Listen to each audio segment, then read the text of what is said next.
Parallel circuit, समांतर जोडणी. तर विद्युत रोधांची जी जोडणी वेगवेगळ्या प्रकारे जी केली जाते त्यामध्ये अगोदर आपण सिरीज जोडणी पाहिजे, सिरीज सर्किट किंवा ज्याला एकसर जोडणी म्हणतात. तर त्यानंतरचा दुसरा प्रकार आहे पॅरलल सर्किट किंवा समांतर जोडणी. तर या जोडणीमध्ये जर तुम्ही पाहिलं तर समांतर पद्धतीने म्हणजे एकमेकाला समांतर अशा पद्धतीने रेजिस्टन्स जोडलेले असतात. जसं की आपल्या घरामध्ये जेव्हा इलेक्ट्रिक वायरिंग करून आपण पॉइंट काढतो, लाईट पॉइंट, ट्यूबलाईटचा पॉइंट, फॅनचा पॉइंट, फ्रीजचा पॉइंट, असे वेगवेगळे गिझर पॉइंट, असे वेगवेगळे पॉइंट काढतो. तर हे सगळं इलेक्ट्रिक वायरिंगचे पॉइंट जे असतात हे सगळे कशामध्ये असतात? पॅरलल मध्ये असतात. पॅरलल सर्किटमध्ये जोड असतात किंवा पॅरलल जोडणी केली असते, समांतर जोडणी केलेली असते.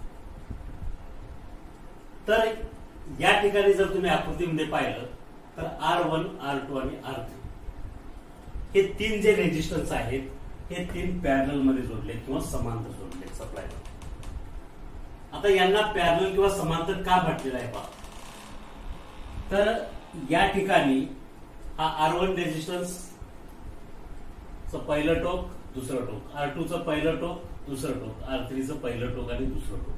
हे जर पाहिलं तुम्ही, याची जर ऑब्झर्वेशन केलं तर तिन्ही रेजिस्टन्सचं पहिलं जे टोक आहे ते आपण एकत्र केलेलं आहे आणि त्याला फेज वायर दिलेली आहे.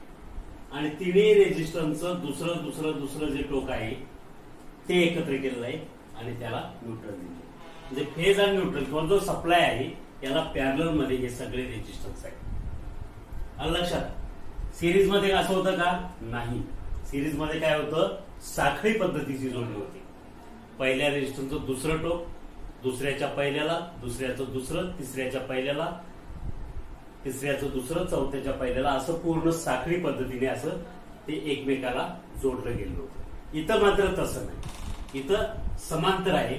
म्हणजे पहिलं टोक सगळ्यांचं पहिलं, दुसरं सगळ्यांचं दुसरं. त्यामुळं सप्लायला हे पॅरलल मध्ये ही जोडणी सप्लायच्या पॅरलल मध्ये.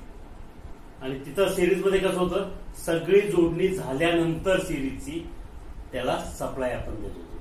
म्हणजे पहिल्या रेजिस्टन्सच्या पहिल्या टोकाला सप्लायची एक वायर, फेज वायर, आणि शेवटच्या रेजिस्टन्सच्या दुसऱ्या टोकाला, एन टोकाला सप्लायची दुसरी वायर, न्यूट्रल. अशा पद्धतीने इथं मात्र तसं नाही. प्रत्येक रेजिस्टन्सला फेज आणि न्यूट्रल स्वतंत्र केलेले आहे. येते का लक्षात? हा सिरीज सर्किट आणि पॅरलल सर्किट मधला मुख्य फरक आहे. आता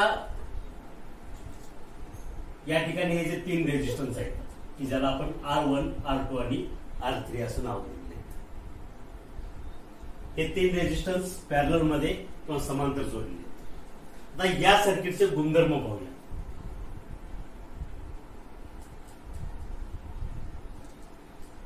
गुणधर्म किंवा कॅरेक्टरिस्टिक्स.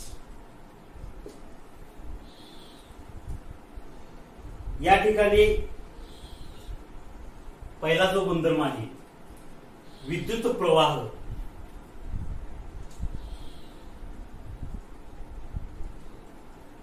विद्युत प्रवाह इथून निघाला तर विद्युत प्रवाह वाहण्यास किती मार्ग आहेत ते आपल्याला पाहिजे. इथून सप्लाय निघाला, हे बा इथं गेला, इथं गेल्यानंतर इथं काय झालं पहा, इथं गेला की इथं दोन मार्ग फुटले. म्हणजे एक मार्ग इकडं करंट वाहण्यासाठी आणि दुसरा मार्ग इकडे. म्हणजे काही करंट इकडे जाणार R3 मध्ये, तो इथे येणार, बरोबर. त्यानंतर हा दुसरा मार्ग आहे, त्या मार्गे करंट जाणार, इथं येणार आणि इथं आला की अजून एक मार्ग फुटला. हा जो करंट आहे त्यातला काही करंट इकडे जाणार, काही करंट इकडे जाणार. लक्षात येते का पहा? हा जो इकडे गेला हा करंट इथंपर्यंत पोहोचणार, म्हणजे या रेजिस्टन्स मधला करंट आहे तो. इकडे जो गेलाय हा रेजिस्टन्स घेणारा करंट आहे. इकडे जो गेला तो हा R1 मधून इकडे जाणार, म्हणजे हा रेजिस्टन्स इथं. पुन्हा इथून आल्यानंतर हा करंट इकडे आला, इकडून आलेला करंट आणि हा करंट मिळून पुन्हा हे सगळे एकत्र पुढे जाणार. इकडून परत आलेला करंट मिळून परत इकडे येणार. तर समजा इथून 5 एम्पियर करंट निघाला असेल तर तो इथं परत रिटर्न येताना 5 अँपिअरच येईल, परंतु जाताना मात्राने त्याला काय झाले, वेगवेगळे मार्ग झाले. म्हणजे एकच मार्ग आहे का? तसं सिरीज मध्ये आपण काय केलं, असं हे करंटला एकच मार्ग होता. तसं इथं नाही, इथं वेगवेगळे मार्ग आहेत, एकापेक्षा जास्त मार्ग आहेत. इथं करंट गेला, इथून इकडे गेला, इकडे गेला, काय इकडे गेला, इकडे गेला. म्हणजे विद्युत प्रवाह वाहण्यास अनेक मार्ग असतात, एकच मार्ग नसतो. तर हा पहिला गुणधर्म.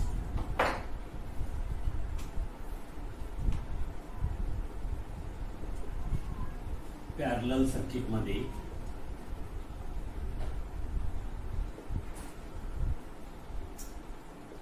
विद्युत प्रवाह वाहण्यास एकापेक्षा जास्त मार्ग असतात,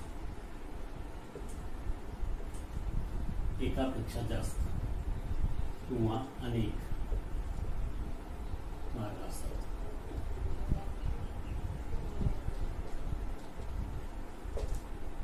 लक्षात, सिरीज मध्ये मात्र एकच मार्ग असतो. पॅरलल सर्किट मध्ये एकापेक्षा जास्त किंवा ज्याला आपण अनेक मार्ग असतो, म्हणजे कमीत कमी 2 मार्ग आणि 2 पेक्षा जास्त किती पण असू शकतो, तेव्हाच ते पॅरलल सर्किट. लक्षात. दुसरं, आता एकापेक्षा जास्त मार्ग असल्यामुळे काय होईल पहा. जर याचा करंट आपण पाहिला, समजा इथं मीटर जोडले आपण, मीटर जोडून दाखवतो, मीटर, व्होल्टमीटर, मीटर.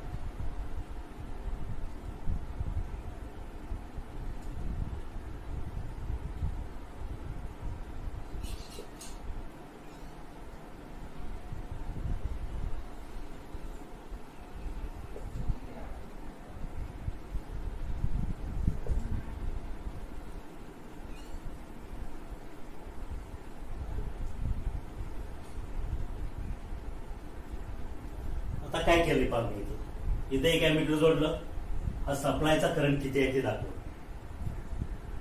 इथं हा हे जे अॅमीटर जोडलेलं आहे हे काय आहे, A3 नाव दिया, 3 मधल्या रेजिस्टन्स मधून वाहणारा करंट दाखवेल. हा A2, 2 R2 मधून वाहणारा करंट दाखवेल हा अॅमीटर, आणि हा A1 R1 मधून वाहणारा करंट दाखवेल. त्याचबरोबर इथं व्होल्टमीटर जोडलंय, ते सप्लायचं व्होल्टेज दाखवेल. हे व्होल्टमीटर P3 असेल, तिसऱ्या रेजिस्टन्सचं व्होल्टेज दाखवेल. हे व्होल्टमीटर P2 दुसऱ्या रेजिस्टन्सचं व्होल्टेज दाखवेल, आणि हे व्होल्टमीटर P1 पहिल्या रेजिस्टन्सचं व्होल्टेज दाखवेल. लक्षात. आता पहा, पहिला गुणधर्म सांगितला, पॅरलल सर्किटमध्ये विद्युत प्रवाह वाहण्यास एकापेक्षा जास्त किंवा अनेक मार्ग असतात. ते पाहिलं आपण, वेगवेगळे मार्ग फुटतात करंट वाहण्यासाठी. म्हणजे जेवढा करंट सुरुवातीला निघला, समजा 10 अँपिअर करंट इथून निघला, त्यातला इथं गेल्यानंतर 10 मधला समजा इकडे 3 गेला, राहिला 7, इथं 3 गेला, राहिला 4, तो 4 अँपिअर इथून जाईल. असे 3, 3 आणि 4 असं 10 अँपिअर करंटची त्या विभागणी झाली. परत येताना इथून आलेला हा 4, इकडून आलेला 3, 7 इथं झाला, आणि इकडून आलेला परत 3, असं 10 मिळून परत इकडे जाईल. तर अशा पद्धतीने विद्युत प्रवाह वाहण्यास ते काय असतात आपण पाहिलं, एकापेक्षा जास्त मार्ग असतात. तर पॅरलल सर्किटमध्ये व्होल्टेज करंट पाहिला आपण, विद्युत प्रवाह वाहण्यास एकापेक्षा जास्त मार्ग असतात.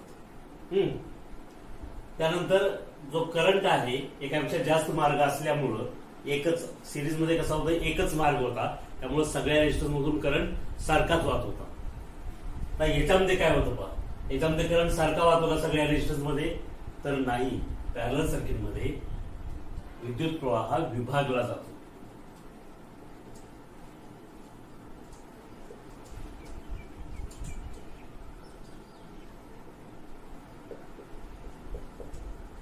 विद्युत प्रवाह किंवा जो करंट आहे विभागला जातो.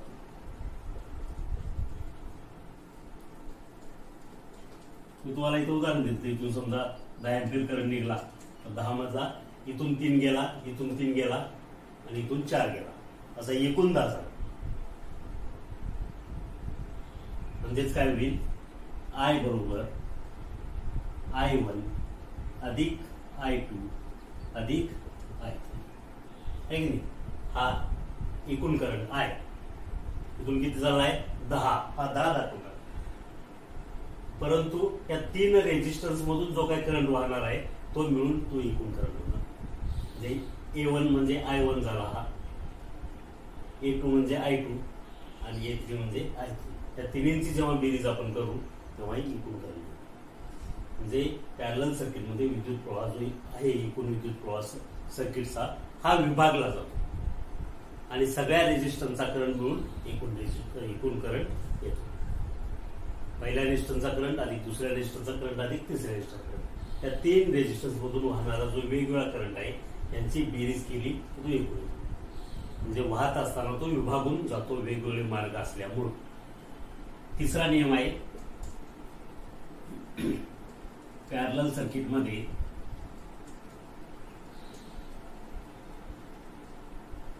विद्युत दाब किंवा व्होल्टेज सारखाच असतो.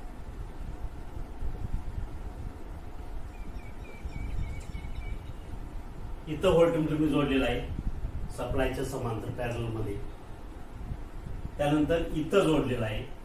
हे इथं जोडलं आणि इथं जोडलं हे पॅरल मध्ये. हा रेजिस्टन्स पॅरल मध्ये आहे त्या सप्लायच्या, हा पण पॅरल मध्ये आहे. त्यामुळे हा व्होल्टमीटर सप्लायचा जेवढं दाखवेल तेवढंच हा दाखवणार आहे. कारण हा इथं आहे, इथं जोडला काय इथं जोडला आहे तेवढंच दाखवणार. त्यानंतर हा रेजिस्टन्स इथं व्होल्टेज मीटर R2 साठी इथं व्होल्टमीटर जोडला म्हणजेच तो देखील काय करेल याच्या एवढाच दाखवेल, पॅरलल मध्येच आहे. जे सगळे व्होल्टमीटर जर पाहिले चारही तर हे पॅरलल मध्ये आहे. त्यामुळं काय होईल या ठिकाणी सप्लायचं जेवढं व्होल्टेज आहे तेवढाच हा सप्लायच्याच पॅरलल मध्ये R3चा व्होल्टमीटर पण आहे. R2च्या अक्रॉस जो व्होल्टमीटर जोडला आहे तो पण सप्लायच्या पॅरलल मध्येच आहे आणि R2च्या पण आहे. आणि R1च्या अक्रॉस जो V1 व्होल्टमीटर आहे तो R1च्या पण आहे आणि सप्लायच्या पण पॅरलल मध्ये. म्हणजे सगळे व्होल्टमीटर एकमेकाच्या पॅरलल मध्ये आहेत. हा व्होल्टमीटर जेवढं व्होल्टेज दाखवेल तेवढाच हा दाखवेल, तेवढंच हा दाखवेल आणि तेवढंच हा दाखवेल. म्हणजे पॅरलल सर्किटमध्ये विद्युत दाब सारखाच असतो. जसं सिरीज सर्किटमध्ये करंट सारखाच असायचा एकच मार्ग आणि व्होल्टेज वेगवेगळं जायचं आहे की नाही. तर याच्यामध्ये काय होतं विद्युत दाब सारखाच राहतो. प्रत्येक रेजिस्टन्सला मिळणारा विद्युत दाब हा सारखाच असतो. त्यामुळे V बरोबर P1 बरोबर P2 बरोबर P3. हे व्होल्टमीटर जेवढा रेजिस्टन्स दाखवतोय तेवढाच V1 दाखवणार, तेवढाच V2 दाखवणार, तेवढाच V3 दाखवणार. समजा 220 व्होल्ट इथं असेल तर इथं पण 220च आहे, इथं पण 220 आहे आणि इथं पण 220 आहे. सप्लाय व्होल्टेज जर 220 व्होल्ट असेल तर V1 म्हणजे R1च्या अक्रॉस व्होल्टेज 220च आहे, V2 व्होल्टेज R2च्या अक्रॉस 220च आहे आणि R3च्या अक्रॉस V3 व्होल्टमीटर सुद्धा 220 व्होल्ट दाखवतो. तर अशा प्रकारे पॅरलल सर्किट मध्ये विद्युत दाब सारखाच असतो. लक्षात. पुढचा आहे पॅरलल सर्किट मध्ये एकूण रोध कमी होतो. सिरीज सर्किट आणि पॅरलल सर्किट यांची जर तुम्ही तुलना केली तर एकमेकांचे जे आहेत एकमेकाच्या विरुद्ध सगळे आहेत. करंट जर पाहिलं तर सिरीज सर्किटमध्ये करंट सारखा असायचा, इथं करंट विभागला होतो. सिरीज सर्किटमध्ये व्होल्टेज विभागलं जायचं, इथं व्होल्टेज सारखं आहे. आणि रोधाच्या बाबतीत विरोधाच्या बाबतीत जर पाहिलं तर सिरीज सर्किटमध्ये एकूण रोध जास्तीत जास्त असायचा आणि R रोध किती असायचा तो R1 अधिक R2 अधिक R3. सगळ्या रेजिस्टन्सच्या व्हॅल्यूची बेरीज व्हायची, त्यामुळे एकूण रेजिस्टन्स तो वाढत जायचा. इथं मात्र तसं होत नाही.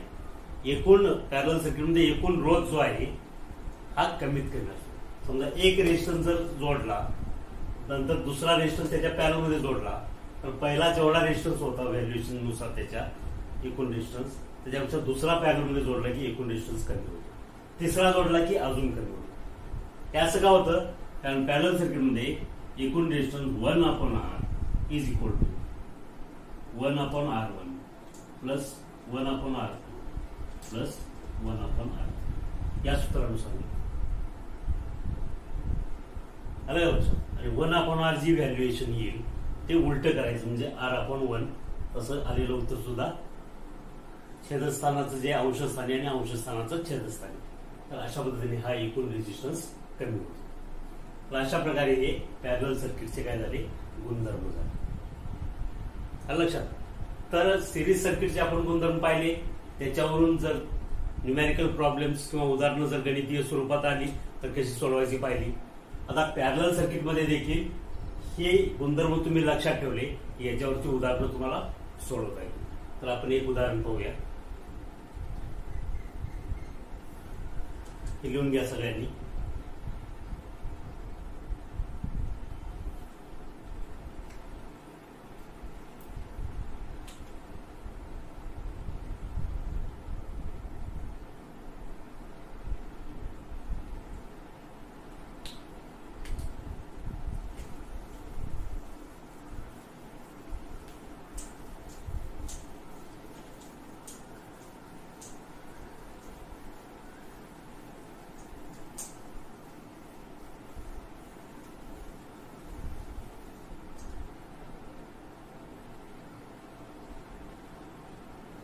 एक उदाहरण पहिलं पाहू आपण.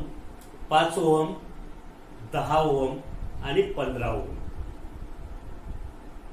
असे 3 रोध पॅरलल मध्ये जोडलेले आहेत.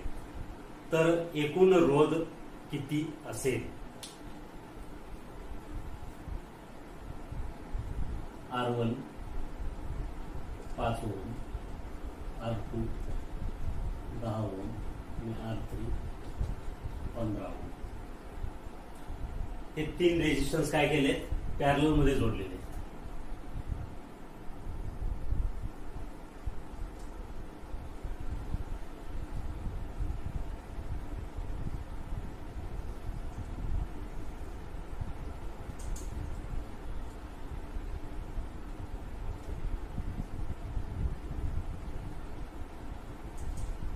तर एकूण रेजिस्टन्स किती असेल? आणि या ठिकाणी व्होल्टेज दिलेला आहे, समजा P बरोबर 200. तर या सर्किटचा करंट किती आणि काय विचारले, R रेजिस्टन्स किती, एकूण विरोध किती. R1 R2 R3 हे 3 रेजिस्टन्स आहेत, 5 10 15 पॅरलल मध्ये जोडलेले आहेत. तर एकूण रेजिस्टन्स किती? सप्लायचं व्होल्टेज जर 200 व्होल्ट असेल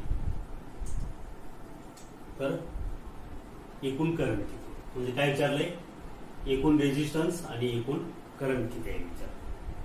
तर आता एकूण रेजिस्टन्स अगोदर काढण्यासाठी सूत्र आहे का, 1/R is equal to 1/R1 plus 1/R2 plus 1/R3.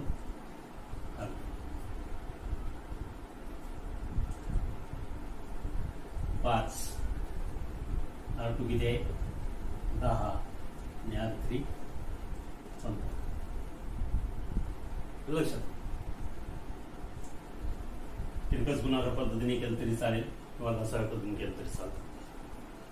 10 अधिक 5 भागिले 50 अधिक 1/15 15/50 अधिक 1/15.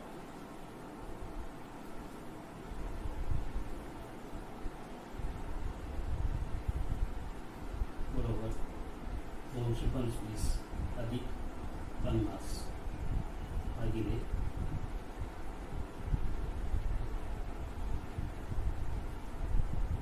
750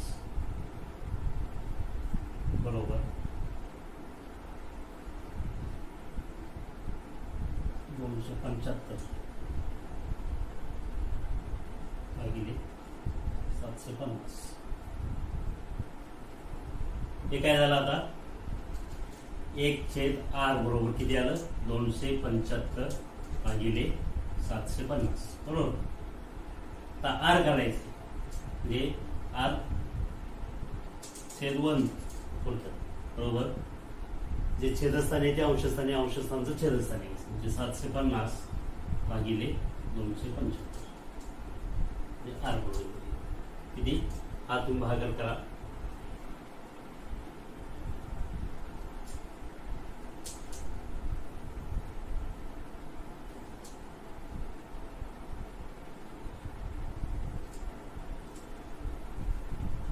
50 भागिले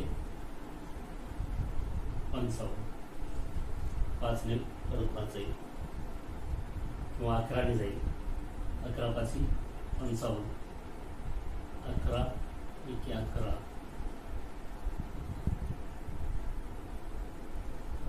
33,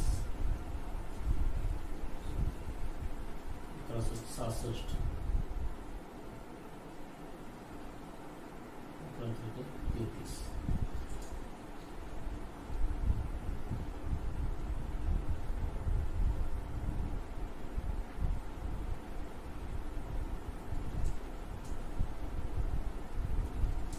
.72 R बरोबर 2.72 ओम.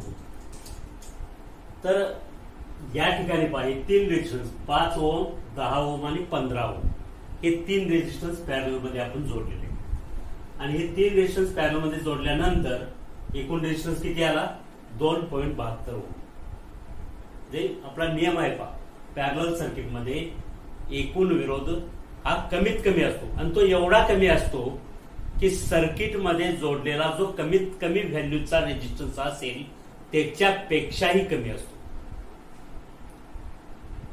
जे पॅरलल सर्किटचे गुणधर्म पाहिले आपण त्यात लिहिलेला आहे पॅरलल सर्किट मधील एकूण रोध हा कमीत कमी असतो. आणि तो किती कमी असतो की जेवढे रेजिस्टन्स पॅरलल मध्ये जोडलेले आहेत त्यातला सगळ्यात कमी व्हॅल्युएशनचा रेजिस्टन्स इथं जर पाहिलं तर 5 ओमचा सगळ्यात कमी, 5 पेक्षा 10 15 यांची व्हॅल्युएशन जास्त आहे. सगळ्यात कमी व्हॅल्यू ज्याची आहे त्याच्यापेक्षाही काय असतो एकूण रेजिस्टन्स कमी असतो म्हणजे 5 पेक्षाही कमी असतो. आणि जर इथं आपण उदाहरणाने पाहिलं की एकूण विरोध किती आला इथं 2.72 म्हणजे 5 पेक्षा तो कमी आहे म्हणजे उत्तर आपलं जवळपास बरोबर आहे असं समजायचं. कमीत कमी जो सर्किट मधला रेजिस्टन्स आहे त्याच्यापेक्षा देखील एकूण रेजिस्टन्स कमी आला म्हणजे ते बरोबर आहे 2.72 इतका कमी रेजिस्टन्स असतो. हेच जर सिरीज मध्ये असतं काय झालं असतं एकूण रेजिस्टन्स किती आला असता सलग बेरीज झाली असती 5 अधिक 10 15 आणि अधिक 15 30 ओम झाला असता सिरीज. पण तोच पॅरलल मध्ये ते 3 रेजिस्टन्स जोडले की 2.72 ओम रेजिस्टन्स झाला. तर एवढा फरक पडतो सिरीज मध्ये जोडण्यात आणि पॅरलल मध्ये जोडण्यात. लक्षात तर या ठिकाणी 2.72 काय झाला रेजिस्टन्स आला म्हणजे हा रेजिस्टन्स या ठिकाणी आपण काढला 2.72 ओम. त्यानंतर काय विचारलंय आय विचारलेला आहे. आता आय काढत असताना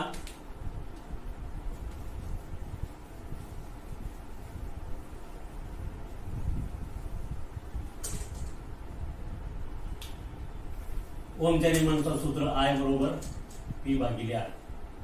या ठिकाणी व्होल्टेज दिलेला आहे 200 व्होल्ट भागिले आर दिलेला आहे 2.72.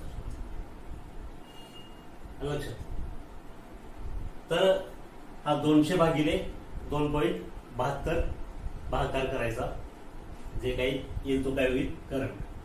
आता इथं पहा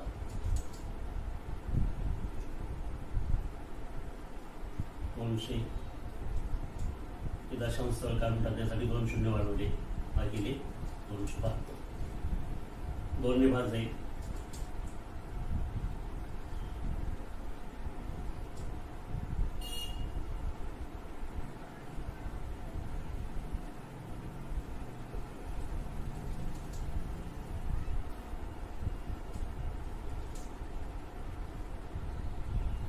परत 2 ने जाईल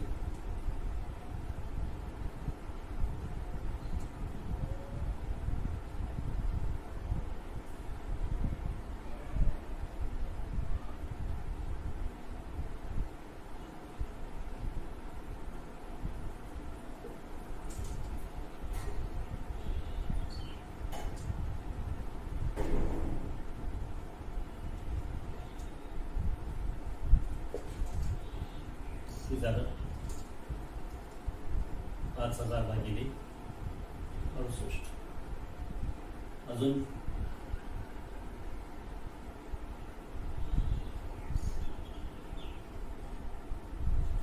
एकदा 2 ने जाईल किंवा 4 ने जातो बघा 4 ने 4 राहिले 2 4 7 48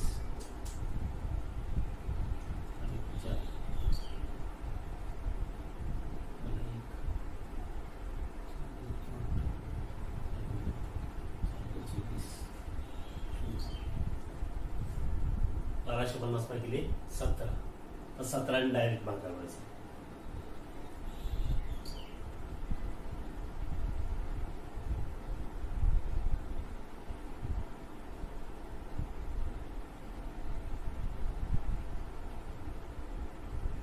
सतरा 17 12, 17 17 17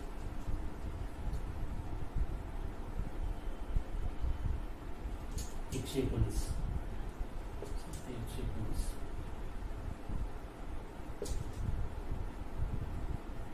6 60, 17 3 51 राहिले 9 90 झाले.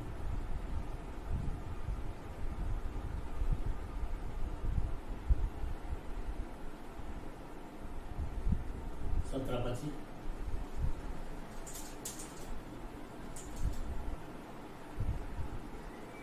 85,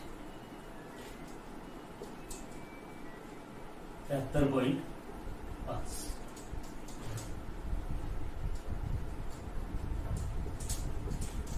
त्या सर्किट मधून वाहणारा करंट 73.5 असेल. आलं लक्षात.